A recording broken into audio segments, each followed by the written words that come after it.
मुख्यमंत्री अन्नपूर्णा योजना या योजनेअंतर्गत वर्षाला 3 गॅस सिलेंडर मोफत मिळतात.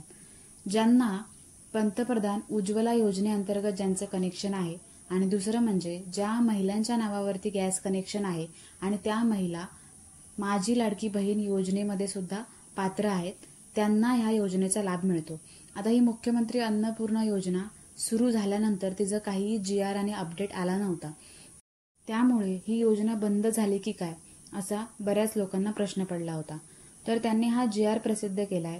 GR मध्ये सांगितल्याप्रमाणे जो निधी असतो या योजनेसाठी पात्र लाभार्थ्यांच्या खात्यामध्ये जमा करण्यासाठी, तो निधी आहे तो आता 30 कोटीपर्यंत निधी आहे तो उपलब्ध करून देण्यात आलेला आहे, असा हा GR आहे. म्हणजे आता 8 ते 10 दिवसामध्ये या योजनेअंतर्गत जे लाभार्थी पात्र होते त्यांच्या खात्यामध्ये या अन्नपूर्णा योजनेचं अनुदान आहे ते जमा होणार आहे.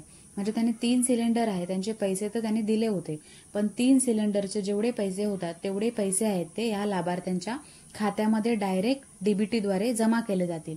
तर म्हणजेच उज्ज्वला योजनेअंतर्गत जे पात्र आहेत आणि माझी लाडकी बहीण योजनेमध्ये पात्र आहेत आणि त्या महिलांच्या नावावरती गॅस कनेक्शन आहे, अशा सगळ्या लाभार्थ्यांना हे 3 महिन्याचं अनुदान आहे ते खात्यात जमा होईल. ज्यांच्यासाठी व्हिडिओ महत्त्वाचा आहे त्यांच्यासोबत शेअर करू शकता. GR ची लिंक व्हिडिओच्या डिस्क्रिप्शनमध्ये दिलेली आहे, डाउनलोड करून वाचू शकता.